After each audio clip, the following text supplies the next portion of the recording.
আর প্রথম মানে পূর্ব দিকে আছে ন হুজুরের, তারপরে দাদা হুজুর কেবলা, তারপরে বড় হুজুরের, তারপরে যে মাজারটা ওখানে দেখবেন লেখা আছে ছোট হাজরাত জি অজিহুদ্দিন মুস্তাফা।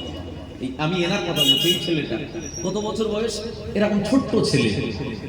এই ছেলেটা কারামাত দেখিয়ে দিয়েছে কার সামনে? বাপের সামনে, আব্বার সামনে।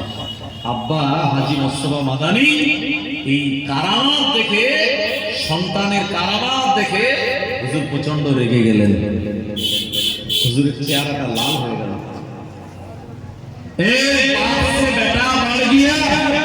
বাপের সামনে ছেলে অনেক বড় হয়ে গেছে, ছেলে এরকম একটি ব্যাপার দেখায়। হুজুর রেগে গিয়ে ছোট ছেলেটাকে বললেন, বেটা তুমি যাও গোসল করো, অজু বানাও। গোসলের ভিতরে ফরজ আছে কটা? 3টে। আর অজুর ভিতরে ফরজ আছে 4টে। গোসল করো, অজু করো, জামা পরো, পরে মসজিদে চলে যাও। ফুরফুরা শরীফ মাটির মসজিদ। এই মাটির মসজিদে গিয়ে 2 রাকাত নামাজ পড়বে। নামাজ কালাম পড়ে ওই মসজিদে তুমি শুয়ে পড়বে। আব্বাজান যেমন বলেছেন, আর আব্বা যে রেগে গেছে এটা ছোট ছেলেটা বুঝতে পেরেছে। আমার ভাইয়েরা, জনেরা, যুবকেরা, আব্বাজান যেমন বললেন ওই রকম ভাবে গোসল করেছে, ওযু বানিয়েছে। গোসল আর ওযু করার পর ফুরফুরা শরীফ যে মাটির মসজিদ, আজ মসজিদটা মাটির রয়েছে, তার টালিটা কিন্তু, তার ছাউনিটা টালির ছাউনি। কিন্তু বাইরে থেকে কংক্রিটের করা আছে বলে বোঝা যায় না, ভিতরে সুন্দর করে ডেকোরেশন করা আছে বলে এটা মাটির মসজিদ বলে বোঝা যায় না। এই মসজিদের ভিতরে ছোট হযরত রাহমাতুল্লাহ আলাইহি চলে গেলেন। ও আমার ভাইয়েরা, এই জায়গায় যাওয়ার পর আর তিনি 2 রাকাত নামাজ পড়লেন। নামাজ কালাম পড়ার পরে মসজিদে শুয়ে পড়লেন। এমন সময় হাজী মুস্তাফা মাদানী রাহমাতুল্লাহ আলাইহি আমার আল্লাহ রাব্বুল আলামিনের দরবারে সন্তানের বিরুদ্ধে বরদোয়া করে দিয়েছে। ও রাব্বুল আলামিন আল্লাহ, আমি বাপ, আমার সামনে আমার বেটা এমন কারামাত দেখায়।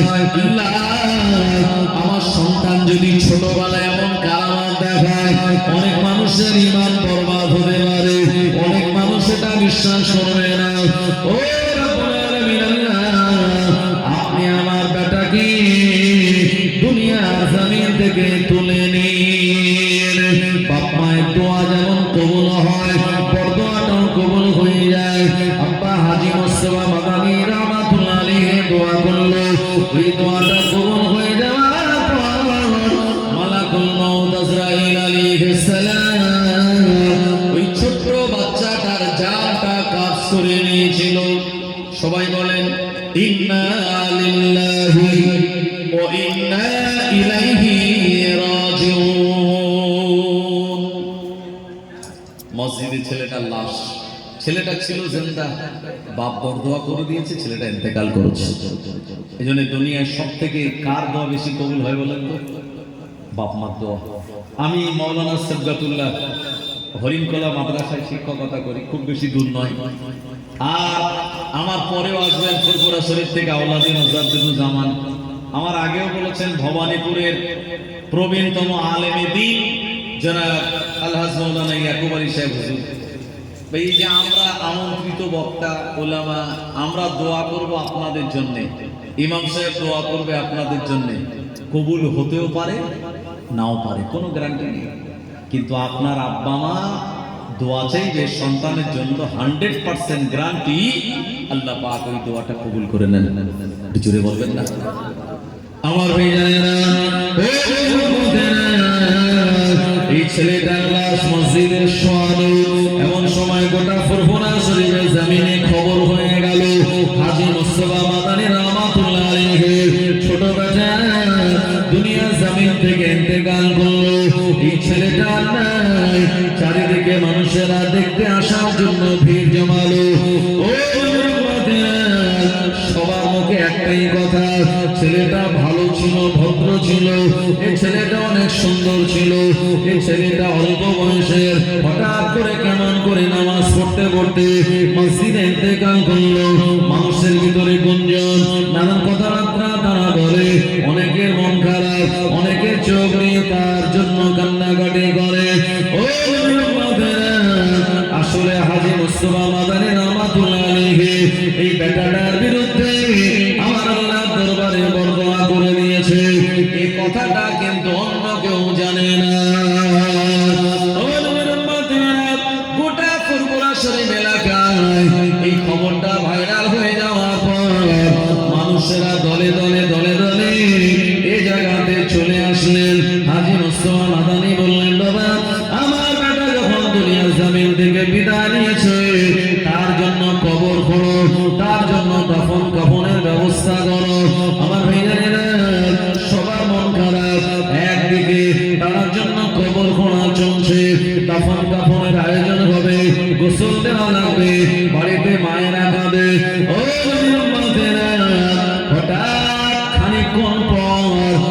মহিলাটা কিন্তু মুসলমান নয়, হিন্দু মহিলা। এই মহিলাটা এক ঘটি দুধ এনেছে, এনে উনি হাজী মুস্তফা মাদানির কাছে নিয়ে যাবেন। আর ফুরফুরা শরীর এসে দেখছে মানুষজনেরা সব কান্নাকাটি, সবার মন খারাপ, সবার ভিতরে একটা অশান্তি। কি ব্যাপার, কি হয়েছে? সবাই বলছে বুড়িমা তুমি জানো না, এই হাজী মুস্তফা মাদানি হুজুরের ছোট বেটা ওই আজকে মসজিদে নামাজ পড়তে গিয়ে ইন্তেকাল করেছে। সেই ছেলেটা কত ভালো ছেলে, ছোট ছেলে, এই ছেলেটার শোকে সবার মনটা খারাপ। বুড়ি শুনে অবাক, হ্যাঁ বলছো কি? বলছে হ্যাঁ ঠিক বলছি, এই ছেলেটা মারা গেছে। বুড়ি বলছে না না এটা তো হতেই পারে না, তোমরা আমায় মিথ্যা বলো, এমনটা তো হতে পারে না। এ বুড়িটা বলল না হাজী মুস্তফা মাদানি ছোট বেটা তো ইন্তেকাল করে নাই। সবাই বলল বুড়িমা আপনি ভুল বলছেন, আসলে সেই ছেলেটা আর দুনিয়ার জমিনে না। এই বুড়িটা বলছে কি আপনারা বলেন কি? না না আমার একটু নিয়ে চলেন তো সেই ছেলেটার আব্বার কাছে, হাজী মুস্তফা মাদানি হুজুরের কাছে। বুড়িটাকে নিয়ে হুজুরের কাছে নিয়ে যাওয়া হলো। ওই এর মাঝখানে একটা কথা বলে রাখি, একটি হলো ফানা ফিল্লাহ। যখন খাজা গরিবে নওয়াজ ইন্তেকাল করে তার কপালের উপরে লেখা হচ্ছিল কি জানেন? হাযা হাবিবুল্লাহ মাতা ফি হুব্বিল্লাহ, ইনি আল্লাহর দোস্ত, আল্লাহর বন্ধু, আল্লাহর মহব্বতে দুনিয়া থেকে বিদায় নিয়েছে। এই মৃত্যুতে ইন্না লিল্লাহ না পড়ে সুবহানাল্লাহ বলে অসুবিধা নেই, জোরে বলেন না সুবহানাল্লাহ। আমরা ইন্তেকাল করি, কারোর হার্টের সমস্যা, কারোর হার্ট অ্যাটাক করে, কারোর সুগার ফল করে, কারোর ক্যান্সার হয়, নানান রকম রোগ। আর খাজা গরিবে নওয়াজ দুনিয়া থেকে বিদায় নিয়েছেন, কপালের উপরে আরবিতে লেখা আছে হাজা হাবিবুল্লাহ, ইনি আল্লাহর দোস্ত, আল্লাহর বন্ধু, মা তাফি হুব্বিল্লাহ, আল্লাহর মহব্বতে এই দুনিয়া থেকে ইন্তেকাল করেছে। সুবহানাল্লাহ বলেন। কি ইন্তেকাল, কি মৃত্যু আমার ভাইজানেরা! এইটা হলো ফানা ফিল্লাহ, মানে আল্লাহর জন্য নিজের জীবনটা তিনি ফানা করে দিয়েছেন। তারপরে যেটা তানার বাকা বিল্লাহ, বাকা বিল্লাহ মানে যেটা অবশিষ্ট আছে তানার বডি। এই আল্লাহর ওলিয়া উলিয়া যারা, তাদের এই শরীরটা মাটি পোকামাকড় খেতে পারে না। সুবহানাল্লাহ বলেন। শরীরটাকে আল্লাহ অক্ষত অবস্থাতে রেখে দেন। জি, আর এই ওলিয়া উলিয়ারা রুহানি অবস্থাতে দুনিয়ার জমিনে তানারা ঘুরে বেড়াতে পারেন। এটা হলো আহলে সুন্নাত ওয়াল জামাতের আকীদা। দাদা হুজুর রহমাতুল্লাহ আলাইহি বিদায় নিয়েছেন। দাদা হুজুর রহমাতুল্লাহ আলাইহি আল্লাহ যদি তানাকে সেই ক্ষমতা দেন, রুহানি হালাতে তিনি মানুষের কাছে আসতে পারেন বা যেতে পারেন। এটা হলো আহলে সুন্নাত ওয়াল জামাতের আকীদা। নবীজি ইন্তেকাল করেছেন, বিদায় নিয়েছেন, নবীজি আবার আমাদের এই মজলিসে আসতে পারেন রুহানি হালাতে। এটা হলো আমাদের আকীদা। যারা আহলে হাদিস, যারা লা মাযহাবী, যারা ইমাম মানে না, তাদের ভ্রান্ত আকীদা হলো নবী মারা গেল, মানুষ মারা গেল, ওলিরা মারা গেল মানে মাটি হয়ে গেল, তাদের আর কোনো ক্ষমতা নাই। জোরে বলে নাউজুবিল্লাহ। এরা হলো এই আকীদায় বিশ্বাসী, এদের আকীদা হলো ভ্রান্ত আকীদা। এরা 8 রাকাত তারাবি নামাজ পড়ে, এরা মেয়েদের মতো বুকের ওপরে হাত বাঁধে, ইমাম ওলা দল্লিন বলে আমিন বলে জোরে চিল্লায়। এরা মেয়েদের মসজিদে নিয়ে যাওয়ার পক্ষে, এরা নামের আগে মোহাম্মদ এই শব্দটা যোগ করাটাকে তারা হারাম বলে। জোরে বলে নাউজুবিল্লাহ। এরা বিনা ওযুতে কোরআন শরীফ ছুঁতে জায়েজ বলে। কি বুঝলেন? এরা মানে না, কিন্তু আমরা যারা আহলে সুন্নাত ওয়াল জামাতের আকীদার মানুষ, আমাদের বিশ্বাস হলো নবীজি ইন্তেকাল করার পরেও রুহানি হালাতে এই মজলিসে হাজির হতে পারেন। সুবহানাল্লাহ বলেন। আমার ভাইজানেরা, ও উম্মতেরা, ওই পূর্ণিমাকে ধরে হাজী মুস্তফা মাদানী রাহমাতুল্লাহ আলাইহির কাছে নিয়ে যাওয়া হলো। এ সময় বুড়িমা বললেন, হুজুর আমি কেমন কথা শুনি, মানুষেরা বলছে নাকি আপনার ছোট বেটা ছোট হযরত জি রাহমাতুল্লাহ আলাইহি ইন্তেকাল করেছেন। এ সময় হাজী মুস্তফা মাদানী বললেন, হ্যাঁ তুমি ঠিকই শুনেছো। এ বুড়িমা বললেন, হুজুর না না না, এটা তো হতেই পারে না। আমি বুড়িমা, আমি বুড়ি মেয়ে ছেলে, আমার বাড়িতে একটা গাই গরু ছিল, ওই গরুটা আমি পুষতাম, এই গরুটা লালন পালন করতাম। আজকে সকালবেলা হঠাৎ করে আমার গরুটা ছটফট দুশ্চিন্তাগ্রস্ত হয়ে পড়লাম, আমি কান্নাকাটি করতে লাগলাম, কিভাবে আমার সংসার চলবে, আমার দুধওয়ালা গরুটা তো মারা গেল, আমি কিভাবে সংসার চালাবো, আমি গরুটাকে আর সামনে রেখে পাশে বসে কান্নাকাটি করি। এমন সময় আপনার ছোট বেটা হাজি, আপনার ছোট বেটা ছোট হযরত রাহমাতুল্লাহ আলাইহি, তিনি আমার কাছে গিয়ে বললেন, ও বুড়িমা কাঁদেন কেন? আমি বললাম, বাবা আমার একমাত্র গরুটা মারা গেল, এই গরুটার সঙ্গে আমি কান্নাকাটি করি। সময় ছোট হযরত জি বলেন, বুড়িমা আপনি কাঁদবেন না, এক গ্লাস পানি আনুন। আমি এক গ্লাস পানি দিলাম, আপনার ছোট বেটা পানিতে দাম করে আল্লাহর নাম নিয়ে আমার গরুর গায়ে ছড়িয়ে দিল। আমার গরুর গায়ে ছিটিয়ে দেওয়ার সঙ্গে সঙ্গে আমার আল্লাহর হুকুমে ওই মারা গরুটা জিন্দা হয়ে গেল। এ সময় আপনার ছোট বেটা আমায় বললেন, ও বুড়িমা তোমার আর চিন্তা নাই, এই গরুটার দুধ বিক্রি করে তোমার সংসার চলবে। ও বুড়িমা তবে আমি তোমায় বলি, এই গরুর দুধ দহন করে ফুরফুরার সাথে যে আমার আব্বাজান হাজী মুস্তাফা মাদানী রাহমাতুল্লাহ আলাইহি রয়েছেন, আমার আব্বাজানের কাছে 1 কোটি আপনি গরম দুধ পৌঁছে দিন। এই কারণে আমি আপনার কাছে 1 কোটি গরম দুধ এনেছি। এই কথাটা শুনে হাজী মুস্তাফা মাদানী রাহমাতুল্লাহ আলাইহি উনি তখন অবাক হয়ে গেলেন, চিন্তা করছেন সর্বনাশ, এই আমার বেটা জীবিত যখন ছিল তখন শসা পেড়ে নিয়ে আবার লাগিয়ে দিয়েছে, এটা যেমন একটা কারামাত জীবিত থাকা অবস্থায়, আর তার বিরুদ্ধে বরদোয়া করলাম, সেই বেটার লাশ এখন মসজিদে, আর এই বেটা রোহানি হালাতে এই বুড়ির বাড়ি গিয়ে তার মরা গরুর গায়ে পানি ছিটিয়ে দিয়ে আল্লাহর হুকুমে এই গরুটা জিন্দা হয়ে গেল। সেই গরুর দুধ দুয়ে আমার কাছে পাঠিয়ে দিয়েছে, আর বুড়িটাকে বলে দিয়েছে আমার আব্বাকে বলবেন আমি বেটা আমার আব্বা যেন আমার জন্য একটু দোয়া করে। আমার ভাইয়েরা, এই কথাটা শোনার পর হাজী মুস্তাফা মাদানী রাহমাতুল্লাহ আলাইহি আর নিজেকে ঠিক রাখতে পারলেন না। এতক্ষণ হুজুর ছেলেটার ইন্তেকালে কান্নাকাটি করেন নাই, কিন্তু বুড়ি মহিলা যখন এমন কারামাতের কথা শুনিয়ে দিল, হাজী মুস্তাফা মাদানী রাহমাতুল্লাহ আলাইহি সময় ঝরঝর করে কাঁদতে লেগেছেন, আমার আল্লাহ রাব্বুল আলামিনের দরবারে দোয়া চাইতে লেগেছেন। ও রাব্বুল আলামিন আল্লাহ, আমার বেটার বিরুদ্ধে আমি এমন বরদোয়া করলাম, আমার বেটা তো জাতাই ছেলে নয়, এই ছেলেটাকে আল্লাহ আপনি বিরাট নেয়ামতওয়ালা ছেলে বানিয়েছিলেন, যেহেতু একবার বরদোয়া করে দিল ওই ছেলেটা তখন আর জিন্দা হয় না।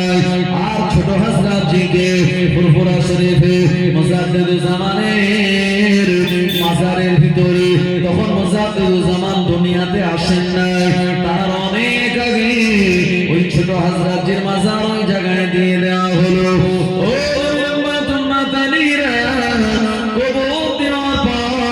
হাজী মুস্তাফা মাদানী রাহমাতুল্লাহ আলাইহি আমার আল্লাহ রাব্বুল আলামিনের দরবারে দোয়া করে কাঁদতে লেগেছেন।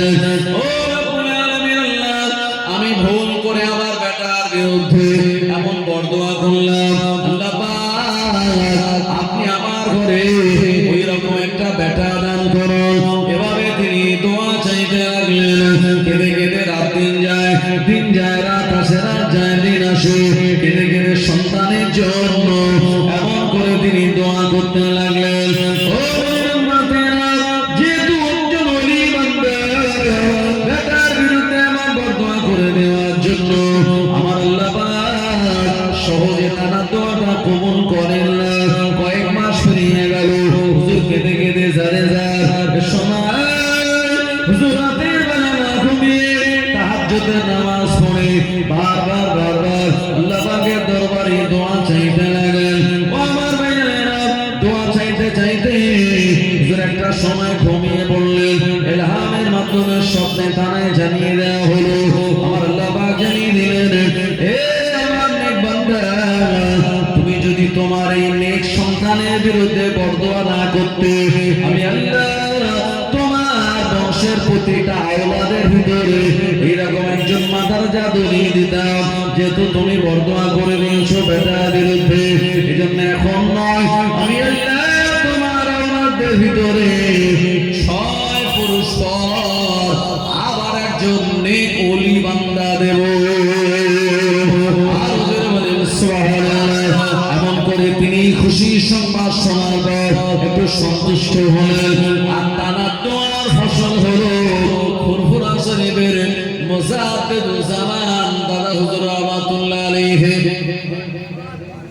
সে হাজী মুস্তাফা মাদানী হুজুরের ওই দোয়া কবুল হয়ে তার 6 পুরুষ পর আল্লাহ দাদা হুজুরকে এই বাংলার আসামের এই জমিনের জন্য বড় নেয়ামত করে আমাদের কাছে পাঠিয়েছিলেন। আমাদের নবীর জন্য ইব্রাহিম নবীর দোয়া ছিল, বাপ বেটা দুজন মিলে দোয়া চেয়েছিলেন কাবা শরীফ নির্মাণ করতে করতে, রব্বানা ওয়াবআস ফীহিম রাসূলাম মিনহুম ইয়াতলু আলাইহিম আয়াতিকা ওয়া ইউআল্লিমুহুমুল কিতাবা ওয়াল হিকমা। আল্লাহ এমন একজন নবীকে আপনি প্রেরণ করুন যিনি মানুষদের মাঝে হিকমতের শিক্ষা, কিতাবের শিক্ষা, দ্বীনের জ্ঞান দেবেন। এই দোয়া আল্লাহ কবুল করেছিলেন। আর আমাদের নবীকে ইব্রাহিম নবীর বংশে আল্লাহ পাঠিয়েছিলেন, কথা ঠিক কিনা? আমাদের নবীর আব্বার নাম হলো আব্দুল্লাহ, আব্দুল্লাহর আব্বার নাম আব্দুল মুত্তালিব, আব্দুল মুত্তালিবের আব্বার নাম হাশিম, হাশিমের আব্বার নাম আব্দে মানাফ, আব্দে মানাফের আব্বার নাম কাব, কাবের আব্বার নাম কুসাই, তার আব্বার নাম মুররা, তার আব্বার নাম ফিহির, তার আব্বার নাম মালিক, তার আব্বার নাম গালিব, তার আব্বার নাম মাহান, তার আব্বার নাম আদনান, আর তার আব্বার নাম হলো ইসমাইল জবিহুল্লাহ, তার আব্বা জানের নাম হলো ইব্রাহিম খলিলুল্লাহ। জোরে বলেন সুবহানাল্লাহ। তো মুজাদ্দিদুল জামানকে আল্লাহ এমন এক বংশে পাঠিয়েছিলেন, এই বংশটা আমার আল্লাহর কাছে অত্যন্ত প্রিয়, এবং এই বংশের যিনি প্রধানতম ব্যক্তি ছিলেন তিনি হলেন নবীজির প্রাণপ্রিয় সাহাবী হযরতে আবু বকর সিদ্দিক রাদিয়াল্লাহু আনহু। এই আবু বকর সিদ্দিক রাদিয়াল্লাহু আনহু যিনি নবীজির এতটা মহব্বত করেছিলেন, আল্লাহর কাছে দোয়া চেয়েছিলেন, আল্লাহ আপনার নবী 63 বছর বয়সে দুনিয়া থেকে বিদায় নিয়েছে, আমি আবু বকর 64 বছর বাঁচতে চাইনি, আল্লাহ আমারও ইন্তেকাল যেন 63 বছরই হয়। তাই প্রিয় নবীর থেকে আবু বকর সিদ্দিক 2 বছরের ছোট ছিলেন। নবীজির ইন্তেকাল করা 2 বছর পর তারা যখন 63 বছর পরিপূর্ণ বয়স হলো, আল্লাহ পাক তাকে দুনিয়া থেকে ডেকে নিলেন। আমার ভাইয়েরা, ও যুবকেরা, কিয়ামতের মহাময়দানে আমার আল্লাহ রাব্বুল আলামিনের দরবারে সর্বপ্রথম প্রিয় নবী জানাকে পাঠিয়ে দেবেন। তিনি আর অন্য কেউ নয়, তিনি হলেন নবীজির প্রধানতম সাহাবী হযরত আবু বকর সিদ্দিক রাদিয়াল্লাহু আনহু। ও আমার ভাইয়েরা, কিয়ামতের মহাময়দান সম্পর্কে আমার আল্লাহ কোরআনুল মাজিদের 30 পারা সূরার নাম সূরা নাবা, আল্লাহ পাক শুনিয়ে বলেছেন, ইয়াউমা ইয়াকুমুর রূহু ওয়াল মালাইকাতু সাফফান লা ইয়াতাকাল্লামুনা ইল্লা মান আযিনা লাহুর রাহমানু ওয়া ক্বালা সাওয়াবা যালিকাল ইয়াউমুল আহাদ। আমার ভাইয়েরা, আমার আল্লাহ রাব্বুল আলামিন বললেন, কিয়ামতের মহাময়দানে আল্লাহ মানুষ দিগকে, ফেরেশতা দিগকে কাতারবদ্ধভাবে দাঁড় করিয়ে দেবেন। লা ইয়াতাকাল্লামুন, ওই দিন কেউ কথা বলতে পারবে না, ইল্লা মান আজিন, আমার আল্লাহ যাকে হুকুম দেবে তিনি ছাড়া। ওয়া ক্বালা সাওয়াবা, কিয়ামতের দিন যে কথাগুলি তারা জামানে বলবে, এই কথাগুলি সত্যবান হবে। অপরদিকে কোরআন মাজিদের 15 পারা সূরার নাম সূরা বানী ইসরাঈল, আল্লাহ পাক শুনিয়ে বললেন, ওয়াকুল্লা ইনসানিন আলজামনাহু তায়রাহু ফি উনুকিহি ওয়া নুখরিজু লাহু ইয়াওমাল কিয়ামাতি কিতাবান ইয়ালকাহু মানশুরা। ইকরা কিতাবাকা কাফা বিনাফসিকাল ইয়াওমা আলাইকা হাসিবা। আমার আল্লাহ বললেন, কিয়ামতের মহাময়দানে ওকুল্লা ইনসানিন, প্রতিটা মানুষকে আমার আল্লাহ আলজামনাহু তায়রাহু, আমাদের এই হুকুমের জায়গায় একটা মেমোরি লাগিয়ে দিয়েছে। কিয়ামতের দিন আল্লাহ যখন বান্দার আমল নামাগুলি বলবেন, সময় বান্দা বলবে,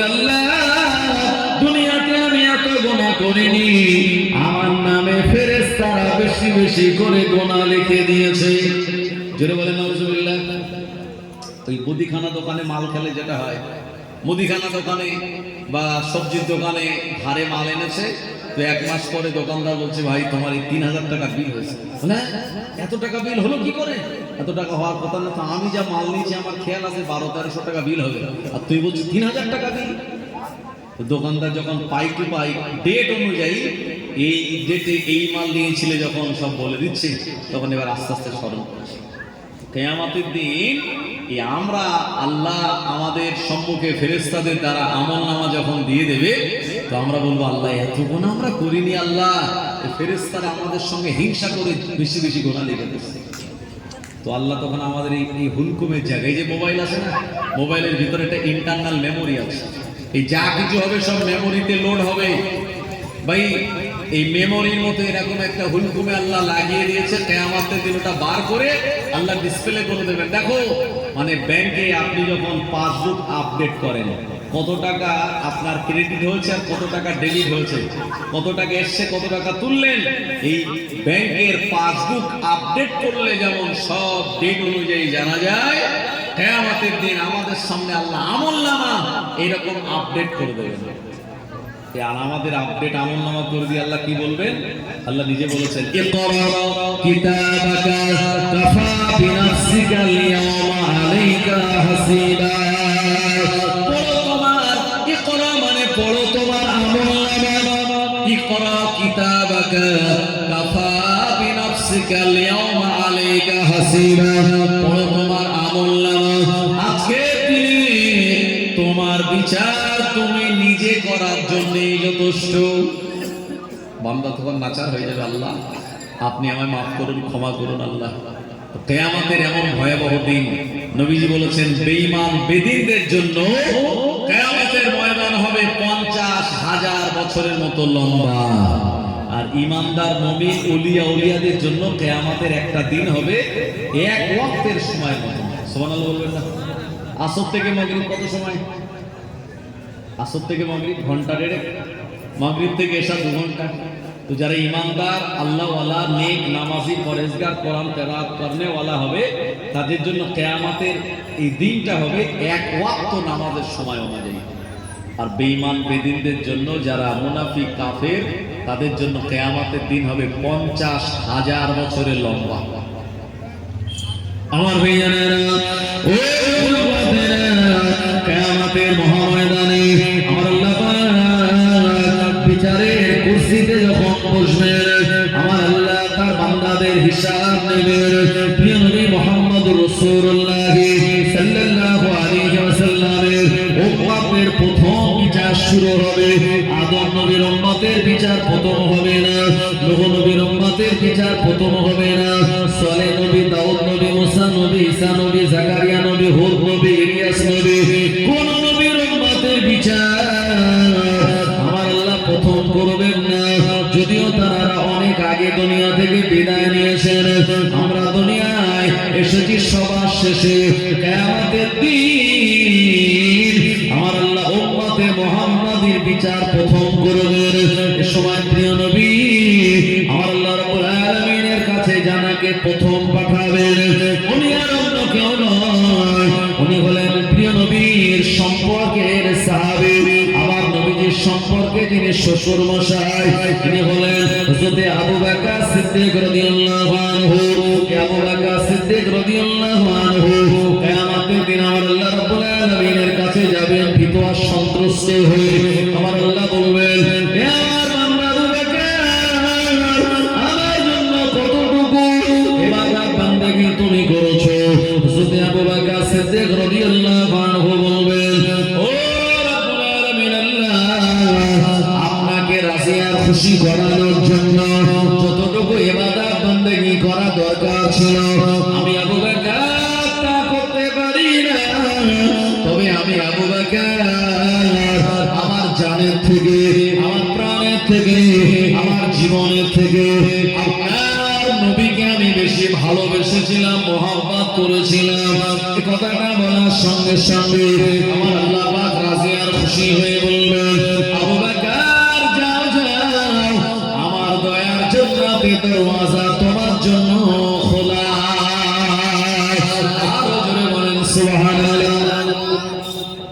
এই যে মহাব্বত, আমল, নামাজ, কালাম, রোজা এসব দেখবেন না। আল্লাহ কাছে বলবেন, আল্লাহ আপনার নবীকে জীবনের থেকে বেশি ভালোবেসেছিলাম, আল্লাহ এতে রাজি আর খুশি হয়ে যাবেন। এই জন্যে আপনি যদি নবীজিকে ভালোবাসেন, মহাব্বত করেন, এই ভালোবাসা মহাব্বতের দাম অনেক অনেক। কারবালার ময়দান হয়েছিল 61 হিজরিতে 10ই মুহররম।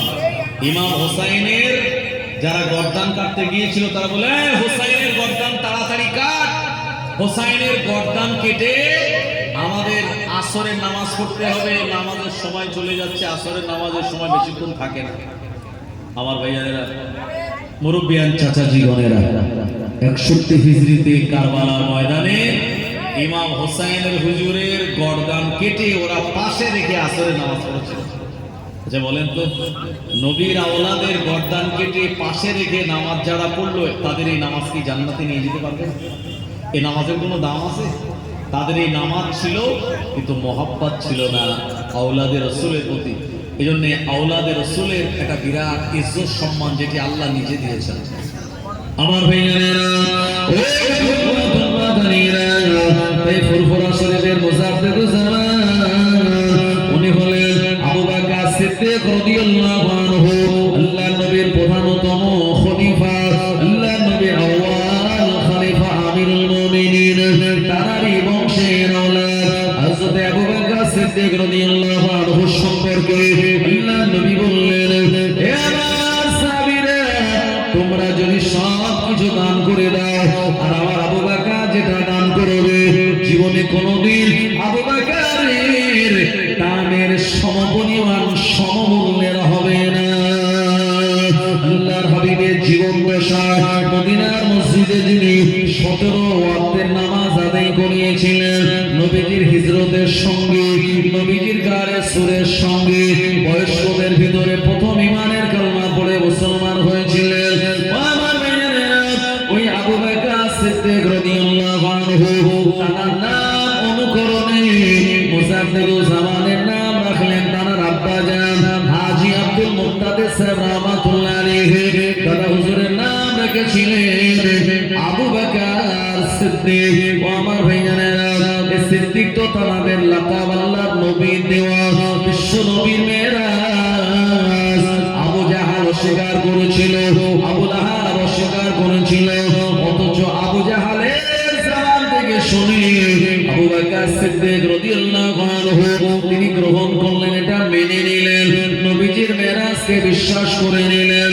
এই সময় আবু বকর সিদ্দিক রাদিয়াল্লাহু আনহু আল্লাহর হাবিবের কাছে গিয়ে বললেন, ইয়া রাসূলুল্লাহ, হে ইয়া হাবিবাল্লাহ, আবু জাহাল এই মেরাজ সম্পর্কে আমায় শুনিয়েছে। নবী বললেন, আবু বকর তুমি কি বলছো? আবু বকর হুজুর বললেন, হুজুর আমি আপনার মেরাজ ওই আবু জাহালের জবান থেকে শুনে বিশ্বাস করে নিয়েছে। নবীজি বললেন, হে আবু বকর, আজ থেকে তুমি শুধু আবু বকর নও, তুমি হলে আবু বকর সিদ্দিক। সুবহানাল্লাহ। দাদা হুজুরের বয়স তখন মাত্র 4 বছর। বশির আল্লামা জীবনী লিখেছেন, পড়ে দেখবেন। দাদা হুজুরের বয়স তখন মাত্র 4 বছর। এই বয়সে আল্লাহ পাক তানাকে কত বড় দরওয়াজা মর্যাদা দিয়েছিলেন। আমি আপনাদের বলবো, তার আগে মহব্বতে প্রাণ খুলে উচ্চ আওয়াজ একটু দরুদ শরীফ, আল্লাহুম্মা সাল্লি আলা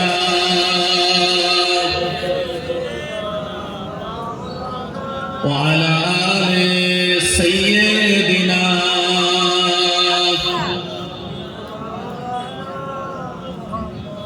চাঁদ বলে আমি নয় তুমি নবী সুন্দর, ফুল বলে সুবাসিত নবীজির অন্তর। চাঁদ বলে আমি নয় তুমি নবী সুন্দর, ফুল বলে সুবাসিত নবীজির অন্তর।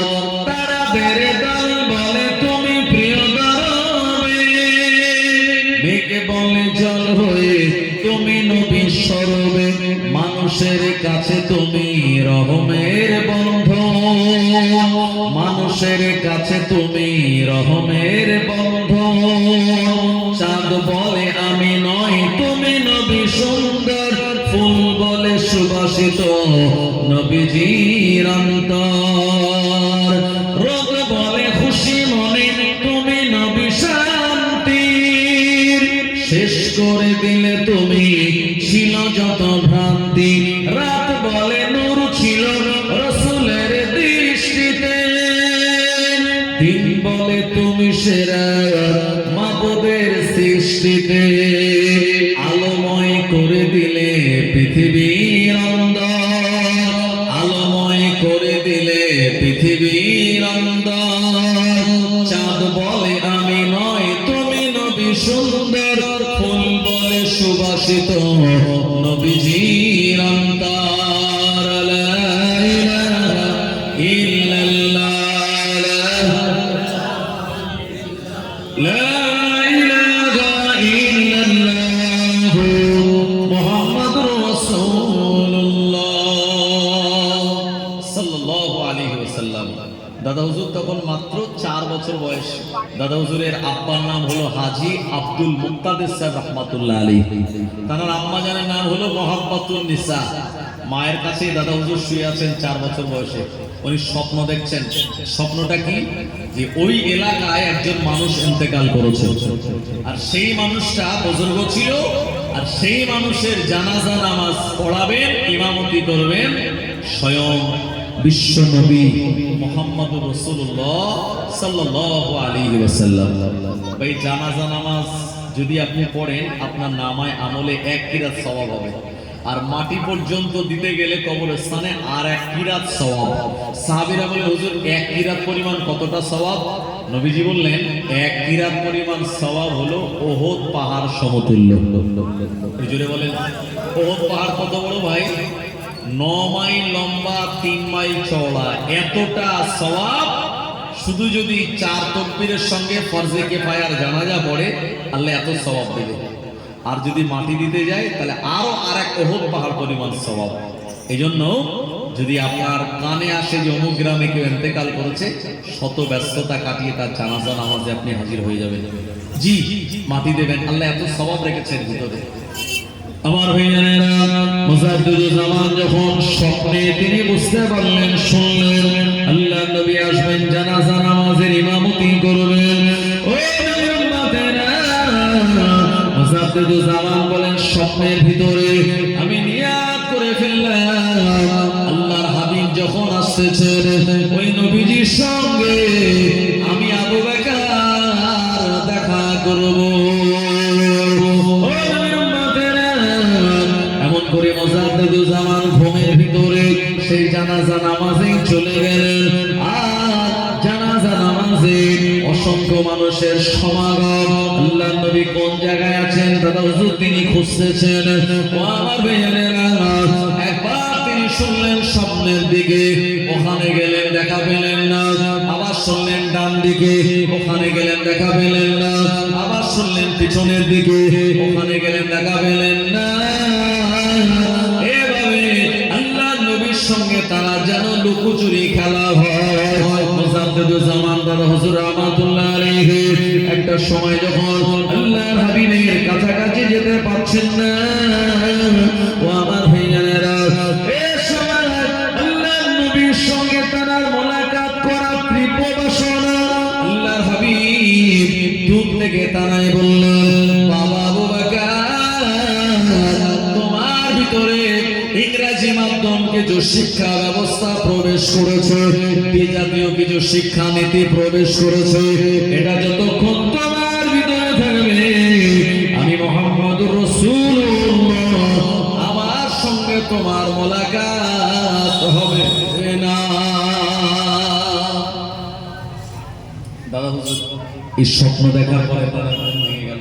সকালবেলা আম্মাকে বলেন, আম্মা আমি রাতের বেলা এই স্বপ্ন দেখেছি। তখন দাদা হুজুর যেহেতু ব্রিটিশ পিরিয়ড, তাই এক ইংলিশ মিডিয়াম স্কুলে দাদা হুজুরকে প্রথম ভর্তি করানো হয়েছিল, যেখানে যে চলুন এই যে আলিয়া মাদ্রাসা, এটা 1887 সালে আলিয়া মাদ্রাসা হয়েছিল। এই আলিয়া মাদ্রাসা কোনো মুসলমান বানায়নি। মুসলমান বানিয়েছে না, এ তো বানিয়েছে ইংরেজরা ওদের সুবিধা অনুযায়ী। ওরা জানে যে বাংলার তখন দলিল আদিল্লা সব জমি জায়গার দলিল সব ফার্সিতে, এখন এই ইংরেজ যারা তারা তো আর ফার্সি জানে না, ওরা আলিয়া মাদ্রাসা প্রতিষ্ঠা করে এখানে ফার্সিতে ভালো করে পড়িয়ে এখান থেকে ফার্সিতে দক্ষ এমন ছেলেদের বার করে ওদের ওই মানে ভূমি দপ্তরে চাকরি দিত, আর দলিল ফেলে দিয়ে বলতে এগুলো কি লেখা আছে বলো, কার নামে কতটা জমি, আর এগুলো তারা ইংরেজিতে ট্রান্সলেট করে নিত। তো এটা ছিল ইংরেজদের সুবিধার্থে আলিয়া মাদ্রাসা।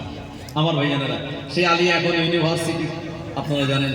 তো তৎকালীন জামানায় ব্রিটিশ পিরিয়ডে ইংরেজির শিক্ষা ব্যবস্থার বিরাট এক প্রাধান্য, মুজাদ্দিদুল জামানকে ইংলিশ মিডিয়ামে ভর্তি করে দেওয়া হলো।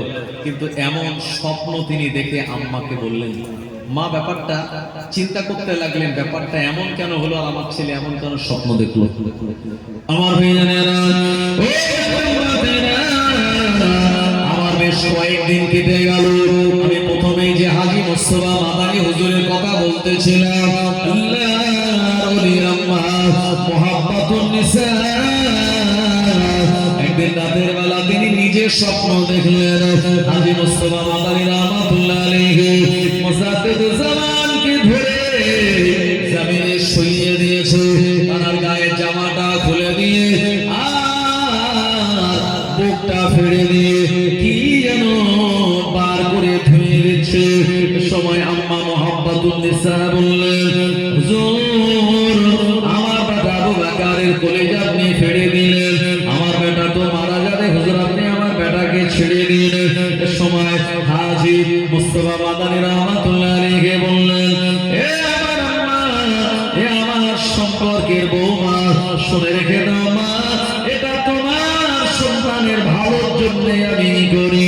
তোমার সন্তানের ভিতরে কিছু বিজাতীয় শিক্ষা ব্যবস্থা প্রবেশ করেছে, আমি মুস্তাফা মাদানী ওটা অপারেশন করে বার করে দিচ্ছি।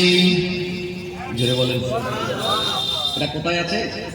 ওই যে দাদা হুজুরের জীবনী কিনবেন, আছে তো আপনাদের বাড়ি নাকি? আমরা বলি ফুলপুরা শরীফ জিন্দাবাদ, দাদা হুজুরের জীবনী অনেকের বাড়ি নেই।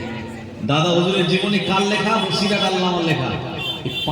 3, 4, 5 পৃষ্ঠার ভিতরে এই ঘটনাটা আছে, একটু পড়ে নেবেন আমার ভাইজানেরা। এখন মা স্বপ্ন দেখলেন এই, আর সন্তান দেখলো ওই যে নবীজির সঙ্গে দেখা করতে পারছেন না, আর মা দেখছেন হাজী মুস্তাফা মাদানী কলিজা ফেড়ে কি যেন ধুয়ে দিচ্ছে। এই দুই স্বপ্নের তাবির কি হবে মায়ের আর বুঝতে অসুবিধা রইল না। মুহাব্বাতুন নিসা চিন্তা করলেন, আমার এই ছেলেটাকে আর ইংলিশ মিডিয়ামে নয়, এখন ছেলেটাকে দিতে হবে মাদ্রাসায়। মাদ্রাসা কার ঘর? নবীজির ঘর। এই নবীর ঘরে দিতে হবে। আমার ভাইয়েরা, এই সময় মুজাদ্দিদুল জামানকে তৎকালীন সময় সীতাপুরে জমিনে মাদ্রাসায় ভর্তি করিয়ে দেওয়া হলো।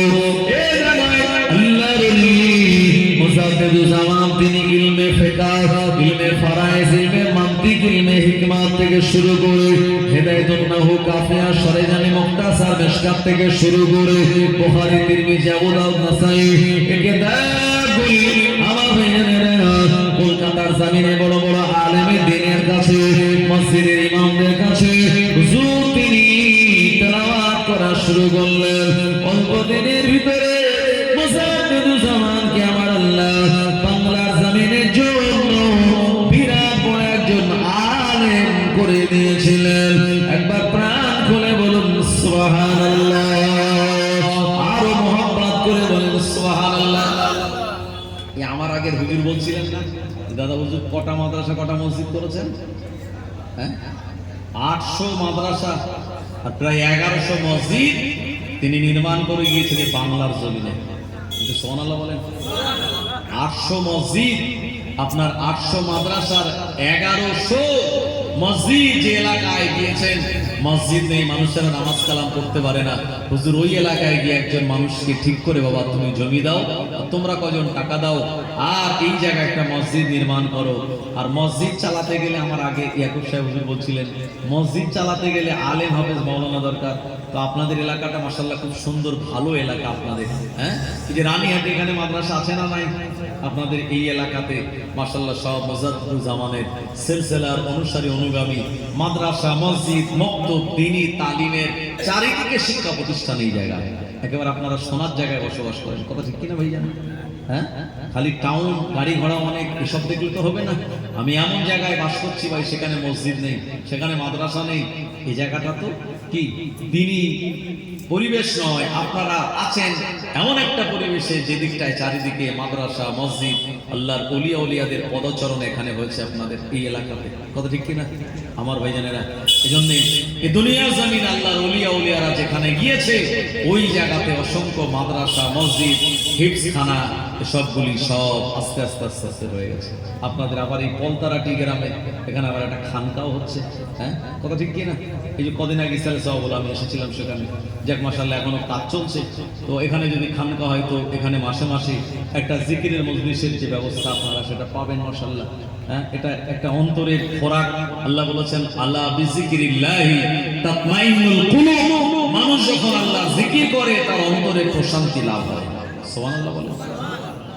আমার ভাইয়েরা, ও উম্মাতুনিরা, মুজাদ্দিদুজ জামান, আমার আল্লাহ পাক তাকে বিরাট বড় আলেম বানালেন বটে, কিন্তু তিনি বিবাহশনী করার পর তার যত সন্তানাদি হয় সমস্ত সন্তানগুলি ছোটবেলায় সব ইন্তেকাল করে। আল্লাহর ওলি মুজাদ্দিদুজ জামান আল্লাহ পাকের কাছে দোয়া চায়, আল্লাহ আমার সন্তানগুলি ছোটবেলায় ইন্তেকাল করে, আল্লাহ আমার এই সন্তানদের হায়াত দিন। কিন্তু না না না, বাংলার জমিনে এই দোয়া আমার আল্লাহ রাব্বুল আলামিনের দরবার থেকে কবুল হয় না, যার কারণে মুজাদ্দিদুজ জামানের টোটাল সন্তানাদির সংখ্যা হলো 38 জন। কতজন? 38 জন। আমরা তো 5 জনকে চিনি, বড় হুজুর থেকে ছোট হুজুর, কিন্তু তারা টোটাল সন্তানাদি হলো 38 জন। দাদা হুজুরের সব ছোটবেলায় সন্তান ইন্তেকাল করছে। আমাদের নবীজি ছোটবেলায় সন্তান ইন্তেকাল করেছিল না করেনি? নবীজির ছেলে কাসেম, তাহের, তৈয়ব, ইব্রাহিম, 4টে ছেলেই ছোটবেলায় চলে গেল। নবীজি তারা 4টে মেয়ে আল্লাহ দিয়েছিলেন, জায়নাব, রুকাইয়া, উম্মে কুলসুম, ফাতিমা। এই নবীজি 3 মেয়ে নবীজি জীবিত থাকা অবস্থাতে সবাই ইন্তেকাল করলো, 3 জনই। তাহলে 4 জন ছেলে আর 3 জন মেয়ে। নবীজি 63 বছর জিন্দেগিতে আল্লাহ তাআলা 8টা সন্তান দিয়েছিলেন, নবীজি নিজে হাতে 7 জনকে দাফন করেছেন। কত দুঃখ, কত কষ্ট বলেন। নবীজির ইন্তেকালে 6 মাস পর আম্মা ফাতেমা বিদায় নিলেন। একটা আব্বা হয়ে এরকম যদি 8 সন্তানের ভিতরে 7 জনকে দাফন দিতে হয় নিজের কাছে, এই বাপের কাছে সন্তানের লাশটা না খুব ভারী হতে পারে, ছোট, কিন্তু বাপের কাছে, মায়ের কাছে সন্তানের লাশের ওজনটা অনেক। আমার ভাইয়েরা, ও উম্মাতেরা, মুজাদ্দিদুজ জামানের কখন ছোটবেলায় সন্তান ইন্তেকাল যখন করছিল, হুজুর একজন মুরিদ তানায় বলেন, হুজুর আমার আল্লাহ আপনায় দিয়ে নবীজি সুন্নাত পালন করাচ্ছেন। আল্লাহ নবী তিনিও নিজে হাতে কাসেম, তাহের, তৈয়ব, ইব্রাহিমকে দাফন দিয়েছিলেন। এ সময় আবু জাহেল মক্কার জমিনে বলে বলে বেরিয়েছিল, আনন্দ করে বলেছিল মুহাম্মদ নির্বংশ হয়ে গেল, তার বংশে বাতি জ্বালানোর মতো আর কেউ নাই। আল্লাহ নবীকে নির্বংশ, লেজ কাটা বলে গালিগালা দেয় আবু জাহাল। ও প্রিয় নবীর মনটা দুঃখে ভরাক্রান্ত হয়ে গেল। আমার আল্লাহ তাআলা নবীকে সান্ত্বনা দেওয়ার জন্য একটি সূরা নাযিল করেছিলেন, যেটি হলো কোরআন মাজিদের সবথেকে ছোট্ট সূরা, যে সূরার নাম হলো সূরা কাউসার। আল্লাহ বলেন, ইন্না আ'তাইনাকাল কাউসার ফাসাল্লি লিরাব্বিকা ওয়ানহার ইন্না শানিয়াকা হুয়াল আবতার। ও নিশ্চয় আমি আল্লাহ আপনাকে হাউজে কাউসার দিয়েছি, ফাসাল্লি লিরাব্বিকা ওয়ানহার, আপনি আপনার প্রভুর নামে নামাজ আদায় করুন এবং কুরবানি করুন। ইন্না শানিয়াকা হুয়াল আবতার, আর আপনাকে যারা নির্বংশ বলে গালিগালাজ দেয়, আমি আল্লাহ বলি ওরাই নির্বংশ, আর আমি আল্লাহ আপনার বংশকে কিয়ামত পর্যন্ত জারি রাখবো। বলেন সুবহানাল্লাহ। নবীজির বংশ দুনিয়া আছে না নাই? আছে। ইমাম মেহেদী আসবে কোন বংশে? ফাতেমার বংশে। নবীজির বংশ কিয়ামত পর্যন্ত জারি থাকবে। আর আবু জাহালার বংশ আমার আল্লাহ দুনিয়া শেষ করে দিয়েছে। তবে আবু জেহেলের বংশের কোনো আওলাদ নাই, কিন্তু আবু জেহেল মার্কা কিছু লোক আছে, এর বংশ শেষ। আর নবীজি এই ইমাম হুসাইন নবীজির আপন নাতি, তার সন্তানদের ভিতরে আলী আসগার, আলী আকবর শহীদ হয়ে গেল কারবালায়। জাইনুল আবিদিন হায়াতে ছিল, ইয়াজিদ তাকে মারতে পারেনি। আল্লাহ যদি বাঁচায়, দুনিয়ার কেউ তাকে মারতে পারে? এই জাইনুল আবিদিন পরে বিবাহ শাদী করে মদিনায় সংসার হলো, সন্তানাদি হলো। এই জাইনুল আবিদিন থেকে তানার সন্তানের আওলাদ হলেন খাজা গরিবে নওয়াজ, তানার সন্তানদের আওলাদ হলেন বড় পীর সাহেব হুজুর রহমাতুল্লাহ আলাইহি। আর তানার এই আওলাদের আজও মদিনাতে আছে। নবীজি বলেছেন কিয়ামতের আগে মদিনার পূর্ব দিকে ইমাম মাহদী আলাইহিস সালামের আগমন হবে।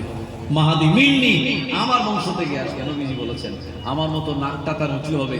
নবীজি বলেছেন আমার মতো কপালটা চওড়া হবে, ভুরুটা জোড়া হবে। তার আব্বার নাম হবে আব্দুল্লাহ, মায়ের নাম হবে আমিনা, তার নিজের নাম হবে মুহাম্মদ। সুবহানাল্লাহ বলেন।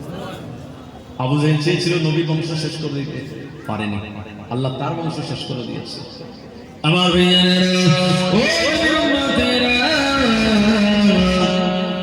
এমন করে হযরত আবু বকর সিদ্দিক রাদিয়াল্লাহু আনহু তার মর্যাদা, তার মর্তবা প্রিয় নবীর দরবারে অনেক বেশি ছিল। মুজাদ্দিদুল জামান রাহমাতুল্লাহ আলাইহি ছোটবেলায় যখন সন্তানগুলি চলে যায়, এমন সময় তার একটি হাদিস মনে পড়ে গেল। প্রিয় নবী বলেছেন কিয়ামতের মহাময়দানে আমার আল্লাহ উম্মতে মুহাম্মাদকে নাজাত দেওয়ার জন্য তিনি বাহানা খুঁজবেন। এই সময় ওই সমস্ত পিতা মাতারা সৌভাগ্যবান, ছোটবেলায় যাদের সন্তানাদি আল্লাহর ডাকে সাড়া দিয়ে বিদায় নিয়েছে। ও মুরব্বিয়ান বাবাজি গণেরা, কিয়ামতের মহাময়দানে এমন পিতা মাতাকে তোলা হবে যে পিতা মাতাগুলি গুনাহগার, কিন্তু ছোটবেলায় তার সন্তান ইন্তেকাল করেছিল। কিয়ামতের মহাময়দানে আমার আল্লাহ পাক এই সময় ওই সন্তান যারা মাসুম বাচ্চা ছোটবেলায় চলে গেল, তারা উঠবে। এই সময় তারা বলবে আল্লাহ, আমি যাদের গর্ভে দুনিয়ায় গিয়েছিলাম, আমার যে পিতার ঔরসে আমি দুনিয়ার মুখ দেখেছিলাম, ও রব্বুল আলামিন আল্লাহ, ওই পিতা মাতার সঙ্গে দীর্ঘদিন আমি দুনিয়ায় থাকিনি আল্লাহ, আমার ছোটবেলায় ইন্তেকাল হয়ে গিয়েছিল। আজকে কিয়ামতের দিন ওই আব্বা আমাকে আমি একটু দেখতে চাই আল্লাহ, আমার পিতা মাতাকে আমার কাছে দিয়ে দিন। কিন্তু দেখা যাবে ওই মাসুম বাচ্চাদের পিতা মাতা কিন্তু গুনাহগার। সন্তানগুলি বলবে আল্লাহ আমরা একটু দেন আব্বা মাকে, দুনিয়ায় তো পাইনি, কি কিয়ামতের দিন দেখি তাদের। তো আল্লাহ কি করবেন, ফেরেশতাদের তাদের মতো পিতা মাতা সাজিয়ে বাচ্চাগুলির সামনে দেবে, চেহারা অবিকল। ওই বাচ্চাগুলি তখন দুনিয়ায় ছেড়ে যাওয়া পিতা মাতাগুলি দেখার পর এরা আনন্দ করে তাদের কোলে উঠে যাবে। আর কোলে ওঠার পর কলিজা সুখে বুঝতে পেরে যাবে এরা আমাদের অরিজিনাল আব্বা মা নয়। কারণ মানুষেরা হলো মাটির তৈরি আর ফেরেশতারা হলো নূরের তৈরি। আল্লাহ পাক শুনিয়েছেন খলাকাল ইনসানা মিন সালসালিন কাল ফাখার ওয়া খলাকাল জান্না মিন মারজিন মিন নার। আমি আল্লাহ মানুষ বানিয়েছি শুকনো মাটি দিয়ে, আর জিন জাতিদের বানিয়েছি ধোঁয়াবিহীন আগুন দিয়ে। আমার বেজানারা ফেরেশতাদের আল্লাহ বানিয়েছেন নূর দিয়ে। ফেরেশতারা ছেলেও নয় মেয়েও নয়, ফেরেশতাদের ক্ষুধা লাগে না, ফেরেশতারা ঘুমায় না, ফেরেশতাদের সন্তানাদি নাই, ফেরেশতাদের যৌবন ক্ষমতা নাই, ফেরেশতারা সদা সর্বদা আল্লাহর হুকুম আর জিকির করার জন্য ব্যস্ত। জোরে বলেন। মাসুম বাচ্চাগুলি বলবে আল্লাহ এরা আমাদের অরিজিনাল আব্বা মা নয় আল্লাহ। তারা নেমে পড়বে আল্লাহ আজকে কিয়ামতের দিন আমাদের সেই অরিজিনাল আব্বা মাকে দিন। আমার আল্লাহ রাব্বুল আলামিন ওই মাসুম বাচ্চাদের দোয়া কবুল করে নিয়ে দুনিয়ার গুনাহগার ওই আব্বা মাকে দিয়ে দেবে। মাসুম বাচ্চাগুলি খুশি হয়ে দৌড়ে দৌড়ে তাদের কোলে উঠবে। পিতা মাতা আর ছোটবেলায় যে সন্তান হারিয়েছিল আমার ভাইয়েরা তাদের পাওয়ার পর তাদের কলিজাটাও ঠান্ডা হয়ে যাবে। ও জান্নাতেরা, ছোটবেলায় হারিয়ে যাওয়া সেই সন্তানকে পাওয়ার পর পিতা মাতার ভিতরে বিরাট আবেগ মহব্বত কাজ করবে। এই সন্তান আর পিতা মাতার মহব্বত তো আল্লাহর দেওয়া মহব্বত। এই মহব্বতে একে অপরের ভিতরে চুমা খাওয়া, মহব্বত করে জড়িয়ে দেওয়া, এইরকম আনন্দ আবেগ চলবে। এমন সময় ফেরেশতারা বলবেন, এ মাসুম বাচ্চারা, তোমরা তোমাদের আব্বা মার কোল থেকে নেমে পড়ো, কারণ এরা গুনাহগার, এরা নামাজ পড়েনি, রোজা রাখেনি, শরীয়তের আইন মানেনি, এই কারণে তারা জাহান্নামে যাবে। তোমরা নেমে পড়ো। মাসুম বাচ্চা যারা ছোটবেলায় ইন্তেকাল করে এরা তো সব জান্নাতি বাচ্চা, তোমরা যাবে জান্নাতে, তোমাদের গুনাহগার আব্বা মা যাবে জাহান্নামে। ওই মাসুম বাচ্চাগুলি পিতা মাতার কোল থেকে নামবে না। আমার আল্লাহকে বলবেন, ও রব্বুল আলামিন আল্লাহ, ছোটবেলায় আব্বা মাকে হারিয়েছিলাম, আব্বা আম্মার ভালোবাসা মহব্বত পাইনি আল্লাহ। আজকে কিয়ামতের দিন আমার আব্বা আম্মাকে জাহান্নামে